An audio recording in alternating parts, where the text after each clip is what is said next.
남들이 10건을 가면 저는 20건을 방문한다. 남들보다 2배 더 움직이는 사람. 너무 자주 가버리면 역효과가 납니다.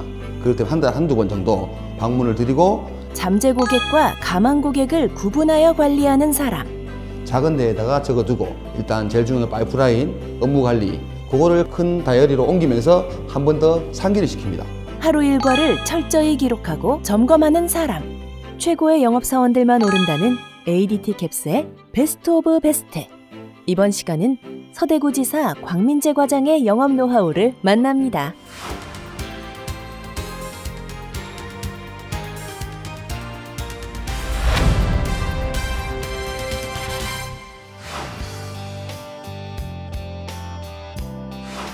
영업 준비로 분주한 서대구지사 사무실.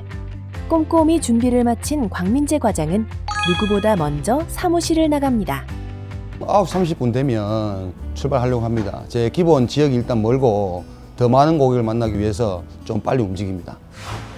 영업사원 대부분은 차로 이동하지만 더 많은 고객을 만나기 위해서라면 광민재 과장은 걸어가는 것도 마다하지 않습니다. 보통 1층 노두 매장 같은 경우는 많은 영업사원들이 방문을 합니다. 근데 빌딩 같은 경우는 대다수 영업사원들이 올라가질 않습니다. 제가 더 많은 가입자를 만나기 위해서 빌딩을 타고 올라갑니다. 빌딩을 타고 내려오면서 모든 고객을 다 만납니다. 기존 고객은 인사드리고 신규는 제안드리고 방문드렸다 설명을 드리고 처수를 합니다. 누구보다 많은 고객을 방문하는 광민재 과장. 이렇게 높은 활동량을 고집하는 이유가 궁금한데요.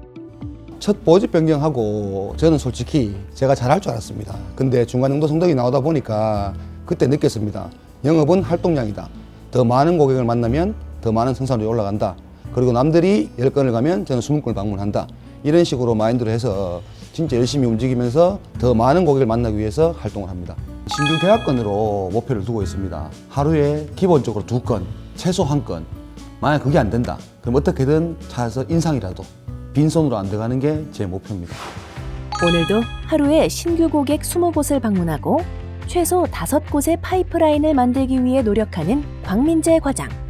특히 SK텔레콤 유통망 채널이 도입된 이후엔 유통망 사장님도 적극 활용하고 있다는데요. 공장 지역 그리고 일반 상가 지역이 있습니다. 워낙 넓어서 SKT한테 제가 협업을 해서 상가 지역 같은 경우는 전담을 시킵니다. 전담을 시키고 저는 대형 고객을 위주로 상담을 하다 보니까 넓은 지역을 효율적으로 하기 위해서 한 명이 아닌 2~3명의 영업사원을 활동을 시키기 위해서 그런 식으로 SK 협업을 많이 합니다.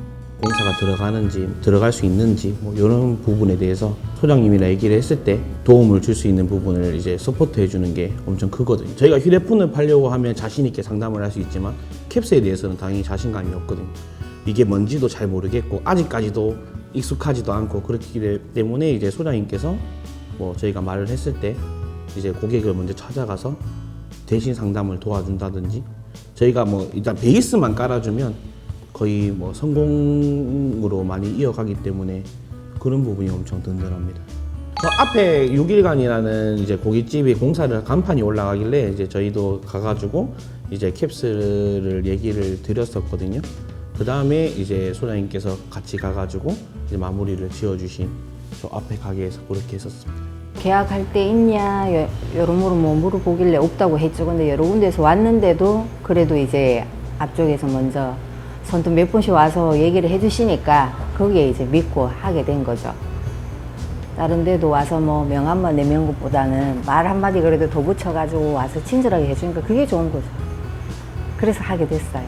제안은 기회 들어오게 말씀도 잘해주시고 하니까 이제 선뜻 하게 됐죠. 믿음도 가고 이거 설치하고 난 뒤에도 몇 번씩 이래 문의를 몇 번 드렸는데 와서 친절하게 해주시고 또 하나부터 열까지 다 해주시고 하니까 믿음은 가요. 광민재 과장이 담당하는 곳은 공단 지역으로 월정료가 높은 대형 고객이 많습니다. 하지만 그만큼 경쟁사의 점유율도 높은데요.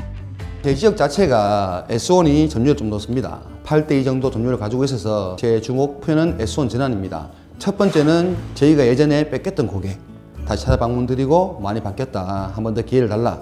그런 말씀을 드리고 가서 앉으면 일단 50% 정도 확률은 높아집니다. 보통 공장 한 2~3개월 정도의 주기를 보고 방문을 드립니다. 저는 절대 타사 비방을 안 합니다. 저희의 장점을 강조해서 계약을 수주하고 있습니다. 타사보다 장점이 있는 게 원격 영상 관제입니다. 예를 들어서 고객한테 설명을 드리기를 대원에 출동 와서 확인하면 10분, 20분이다. 10분, 20분 뒤에 소방차가 옵니다. 하지만 저희는 서울에서 영상을 확인하고 10분, 20분 안에 소방차가 와 있습니다. 그래서 저희를 많이 선호하시고 실제적으로 그렇게 혜택을 보신 고객도 계십니다. 광민재 과장은 고객의 반응에 따라 가망 고객을 상중, 하로 구분해 관리하는데요.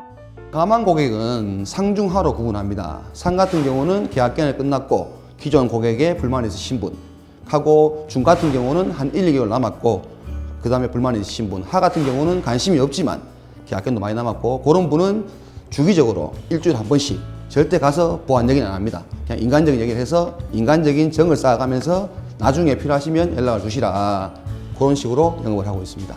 보통 하 같은 고객분들 같은 경우는 저한테 관심이 없기 때문에 너무 자주 가버리면 역효과가 납니다. 그럴 때 한 달에 한두 번 정도 방문을 드리고 칠 땐 치고 빠질 땐 빠지고 고객 관심이 있다 그러면 제안서를 드리면서 설득을 해서 하도 중으로 올리고 중에서 상으로 올려서 최대한 빠른 시일 내에 계약을 만들어냅니다. 첫 방문 후 계약까지 8개월이 걸린 이 업체도 처음에는 하로 구분된 곳이었습니다. 제가 제일 기억에 남는 고객은 금액 부분도 있고 기간도 있습니다. 영업무역 대여공장이라고 월정료가 120만 원 조금 더 합니다. 한 8개월의 시간이 걸렸고 S1을 사용하고 계셨습니다. S1 아날로그라서 일단 처음에는 공약을 들어갔습니다. 담당 부장님께서 곧 퇴사하신다고 의사가 없으셔가지고 4월달에 첫 방문을 드리고 6월달에 부장님이 바뀌셨습니다. 그래 방문을 드리니 처음에는 제 인상이 뭐 그렇게 좋지 않으니까 좀 거부를 하시더라고요. 그런데 한 달에 한 번씩 계속 갔습니다. 실무자 접촉을 하고 8개월 만에 계약했을 때 참 성취감이 정말 높았습니다. 그래서 제일 기억에 남는 고객입니다. 한두 달 계속된 방문으로 친분이 쌓인 내부 실무진의 조력이 더해지자 고객에게도 반응이 나타났습니다.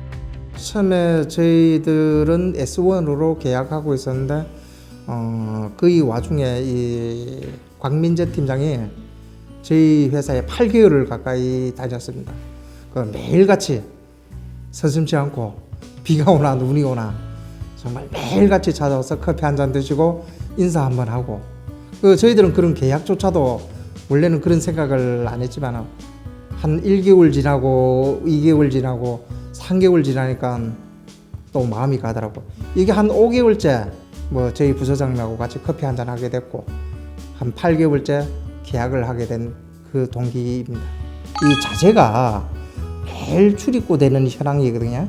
그래서 밤에도 방범에 더 신경을 써야 되는 상황이고, 전화 한 통만 해도 뭐 출동이라든지 그리고 보안 쪽이라든지 특히 뭐 곽 팀장님이 24시간 전화를 받으실 수 있으니까 언제든지 저는 그것 때문에 아주 만족하고 있습니다. 원래는 이원화되어 있는 걸 지금 저희들이 일원화로 지금 캐스로 바꿨고, 앞으로 지금 저희들이 지금 한 달, 두 달 가까이 지금 쓰고 있지만 저희들 자회사가 많습니다. 앞으로 좀 더 좋은 방향으로 캡슐을 더 쓸 수도 있고, 제가 뭐 또 소개시켜 드릴 수 있는 부분은 또 소개해 드릴 수도 있고, 앞으로 좀 더 캡슐하고 더 가까운 인연을 맺었으면 좋겠네요. 고객과의 바쁜 만남이 끝나면 광민재 과장이 빼먹지 않고 하는 것이 있습니다. 첫인사 들어갈 때 큰 목소리로 자신감 있게 방문을 드리고, 일단 고객을 만나서 계약이 성사되면 그 보는 앞에서 전화번호를 저장합니다. 전화번호를 저장해놓고 기념일이나 뭐 날이 추워지면 건강히 계시냐 이런 문자 드리고, 고객이 제일 좋아하는 부분을 느꼈던 게 고객이 전화 오시면 항상 상호를 말씀하십니다. 그 전에 제가 먼저 말씀드립니다. 예를 들어서 영업문 과장님 안녕하십니까, 오랜만에 전화 드립니다. 이런 식으로 먼저 상호를 말씀드리면 고객분들이 상당히 기뻐하시더라고요. 고객의 사소한 말에도 집중하기 위해 광민재 과장은 사무실에 돌아오면 제일 먼저 하루의 메모가 담긴 수첩을 정리합니다. 회사에서 나온 수첩이 두 가지가 있습니다. 다이어리 큰 거, 작은 거. 큰 거 같은 경우는 제가 그때그때 못 들고 다니기 때문에 작은 데에다가 적어두고, 일단 제일 중요한 파이프라인, 업무 관리, 그거를 큰 다이어리로 옮기면서 한 번 더 상기를 시킵니다. 광민재 과장이 내용을 다시 살펴보는 것은 메모뿐만이 아닙니다. 제가 또 전화가 워낙 많이 오다 보니까 모든 전화를 녹취를 합니다. 그래서 자기 전에 녹취된 전화를 다 들어보고 다시 노트로 옮기거나 그런 식으로 해서 신규만 신경을 많이 쓰다 보니까 고객 관리에 좀 허점이 있는 거를 보완하기 위해서 올해부터 제 나름대로 노하우를 만들어가고 있습니다. 이런 치밀함이 있었기에 광민재 과장은 보직 변경 후 2년 반 만에 BOB를 달성할 수 있었습니다. 제가 최초 영업 보직 변경하면서 겁없이 제 목표에 BOB 한다, 무조건 한다라고 목표를 적었습니다. 하고 적고 나서 제가 활동하면서 보통 영업사원분들이 힘이 들다, 계약이 안 된다, 지역 탓을 많이 합니다. 물론 지역도 영향이 들어갑니다. 근데 보통 저는 이런 말 해드리고 싶습니다. 사람들이 운동을 해서 살 빠지냐는데 말을 많이 해도 살이 빠집니다. 본인이 정성으로 말을 다 해서 체력을 다 써서 사무실 복귀했을 때 말 한마디 못한 기진맥기는 상태를 해봤느냐, 그걸 해보고 지역이 나쁘다, 영업이 안 된다, 그런 말을 해야 된다고 저는 감히 좀 빨리 비업이 됐지만 운도 많이 따라줘야 됩니다. 근데 그만큼 운만으로는 비업이 될 수 없습니다. 나름 노력을 많이 했습니다. 제가 지사님한테 들은 얘기가 있습니다. 영업은 과학이다. 하고 땀은 절대 배신하지 않는다. 저희 영업은 파이프라인이 많으면 많을수록 성과가 많이 올라오기 때문에 진짜 열심히 하면 영업은 됩니다. 저희는 뭐 특별한 기술이 필요한 게 아닙니다. 신입분들이 두려워하는 게 거절당하는 거, 그거 아무렇지도 않습니다. 제가 한번 경험상 말씀드리면 명함을 드렸는데 다시 돌려주시더라고요. 저는 운전하면서 웃었습니다. 이 상황이 너무 재밌는 거예요. 뭐 식상하는 멘트지만 피할 수 없으면 즐겨라. 항상 즐기면 답이 나옵니다. 영업사원은 파이프라인이 많아야지 계약금이 많습니다. 파이프라인 신규 고객은 최소 10군데, 최대 15군데를 방문을 드립니다. 물론 그 중에서 진성 파이프라인은 많으면 두세 건 성공한 겁니다. 올해 첫 비오비 됐는데 얼마 전부터 비오비가 10번 연속하면 핸드 프린팅을 했는데 이제는 5번으로 바뀌었습니다. 꼭 5번 연속을 해서 핸드 프린팅을 꼭 할 수 있도록 노력하겠습니다. 남들보다 2배 더 움직이고 치고 빠져야 할 때를 파악하고 그러면서도 고객의 말이라면 사소한 것에도 집중하는 광민재 과장의 영업 노하우. ADT 캡스의 베스트 오브 베스트를 만든 노하우입니다.